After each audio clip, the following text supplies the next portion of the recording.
আসসালামু আলাইকুম, আশা করি আপনারা সবাই ভালো আছেন। আগামীকাল থেকে রোজা শুরু, এই জন্য আজকে আমি এবং আমার ওয়াইফ চলে গিয়েছিলাম বাজার করতে। শরীরটা কিছুদিন ধরে অনেক অসুস্থ, তারপরেও আমি চেষ্টা করে যাচ্ছি আপনাদের মাঝে আমার ছোট ছোট ভিডিও আপনাদের সাথে শেয়ার করার জন্য। আমার জন্য আপনারা সবাই দোয়া করবেন, আমি যেন অতি দ্রুত সুস্থ হয়ে যেতে পারি এবং আলহামদুলিল্লাহ 30টা রোজা যেন আমি রাখতে পারি, সেই তৌফিক যেন আল্লাহ আমাকে দান করে।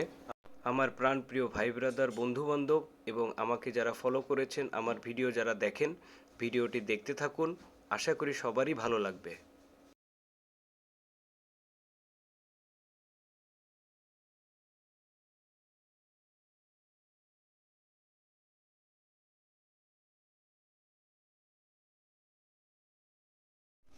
ডিম ডিম ডিম ডিম ডিম ডিম বা ডিম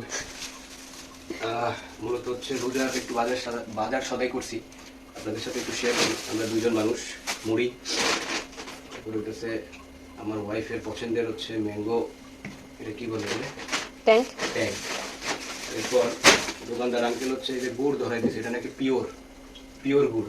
যাক আলহামদুলিল্লাহ, এটা দেখতেও পারতেছেন, এটা কিন্তু হচ্ছে আপনার মানে কোনো ইসের না, ওনারা নিজেরাই আনছিল, আনার পর পরবর্তীতে হচ্ছে এটা আমার দিয়ে দিল আর কি। চিড়া, হাফ কেজি চিড়া, তারপর হচ্ছে 1 কেজি ভেষজ, এখানে হচ্ছে আপনার পেঁয়াজ, আদা। পেঁয়াজ একটু বেশি করে আনা, কারণ পেঁয়াজ একটু লাগে বেশি। এরপর হচ্ছে আলহামদুলিল্লাহ যেটার জন্য রোজাটা, যেটা যেটা মানে যে খাবারটা দিয়ে রোজা মূলত খোলা হয়, আমি নর্মালি বলি তাই না, খেজুর আর কি। আর এদিকে হচ্ছে মাংস আছে, আলহামদুলিল্লাহ একটু কাছে আসো, মাংস আছে, মাছ আছে, 2-3 প্রকারের মাছ আনছি, শুটকি মাছ, তারপর হচ্ছে আরও বিভিন্ন ধরনের মাছ, মুরগি নিয়ে আসছি। তো আমাদের জন্য দোয়া করবেন, আমরা যেন ভালোভাবে রোজা পার করতে পারি ইনশাল্লাহ আপনাদের দোয়ায়, এবং 5 ওয়াক্ত নামাজ আমরা যেন ইনশাল্লাহ রাখতে পারি, এবং 30টা রোজা যেন আল্লাহ আমাদেরকে রাখা তৌফিক দান করে। ধন্যবাদ সবাইকে, আসসালামু আলাইকুম।